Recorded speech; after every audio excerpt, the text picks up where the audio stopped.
Assalamualaikum warahmatullahi wabarakatuh. Para muslimin wal muslimat rahimani wa rahimakumullah. Kehidupan di alam kubur atau di alam barzah adalah benar adanya kelak. Di dalam kubur, setiap manusia akan menjumpai malaikat mungkar dan nakir. Kedua malaikat itu akan mengajukan pertanyaan kepada si mayit. Rasulullah SAW pernah bersabda, apabila ruh telah dikembalikan ke tubuhnya, maka akan datang dua orang malaikat yang berwibawa. Mereka adalah malaikat mungkar dan nakir. Jika yang meninggal itu orang yang soleh, maka ia akan menjawab, Allah adalah Tuhanku dan Nabi Muhammad adalah utusan Allah SWT, dan Al-Quran adalah diturunkan kepadanya. Memang benar hambaku itu.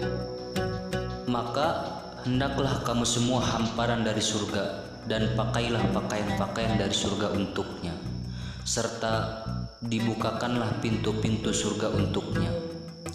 Maka ketika itu terbukalah pintu-pintu surga untuknya, dan disertai bau harum dari surga, dan kuburannya pun menjadi luas sepanjang mata memandang.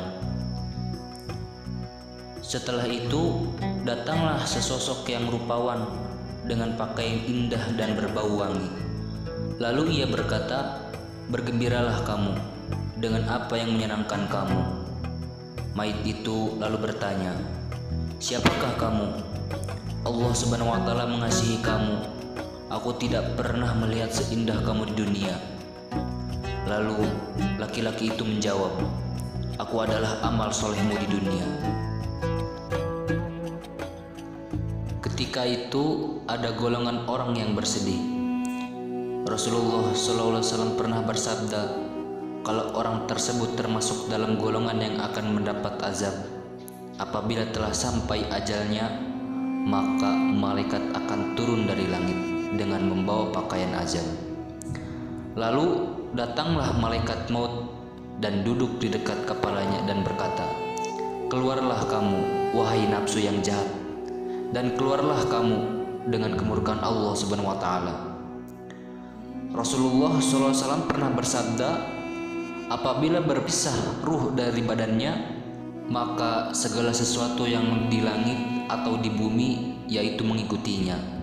Semuanya akan mendengar kutukan tersebut, termasuk manusia dan jin. Kemudian malaikat akan membawa ruh tersebut naik ke langit. Apabila mereka telah sampai di langit, maka tertutuplah pintu-pintu langit. Lalu terdengar suara, pulanglah kamu ruh tersebut.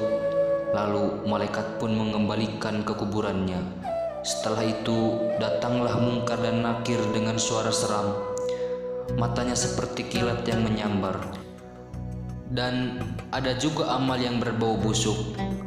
Kemudian malaikat itu duduk sambil bertanya, siapakah Tuhanmu? Aku tidak tahu, jawab si mayit itu. Di waktu yang sama terdengarlah sebuah suara, wahai mungkar dan nakir, pukul saja orang itu. Maka mungkar dan nakir pun memukulnya dengan palu dari besi. Maka menyalalah api dari kuburan itu. Dan tidak hanya itu, kuburannya pun akan menjadi sempit hingga mengepit tulang-tulangnya.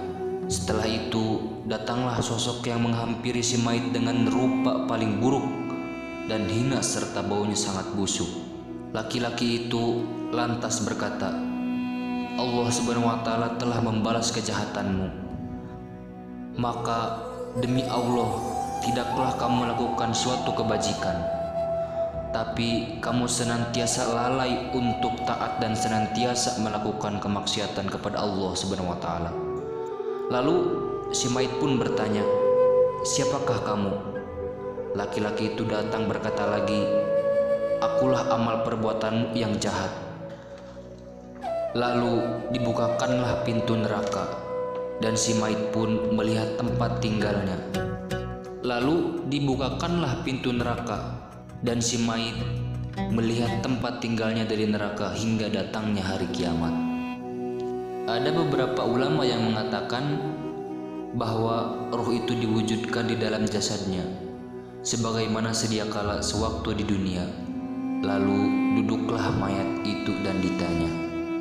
Dan ada juga ulama yang mengatakan bahwa pertanyaan malaikat Mungkar dan Nakir hanyalah kepada ruh, bukan kepada jasadnya. Dan ada juga sebagian ulama yang mengatakan bahwa ruh tersebut masuk ke dalam jasad hingga sampai ke dada. Dan di dalam sebuah riwayat dikatakan bahwa ruh tersebut berada di antara jasad dan kain kafan seorang mayit. Keempat pendapat ulama di atas dibenarkan oleh para ulama supaya bagi seseorang hamba harus mengakui adanya siksa kubur, dan agar jangan sampai disibukkan oleh bagaimana caranya siksa kubur tersebut. Al-Faqih mengatakan bahwa barang siapa yang ingin selamat dari siksa kubur, hendaklah memelihara 4 perkara dan menjauhi 4 perkara.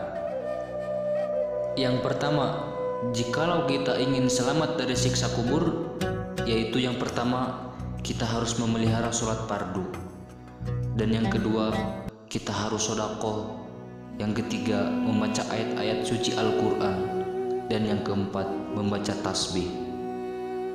Sedangkan 4 perkara yang harus dijauhi oleh seorang hamba Allah SWT yaitu sifat pembohong, sifat khianat, sifat mengadu domba, dan kencing di atas badan.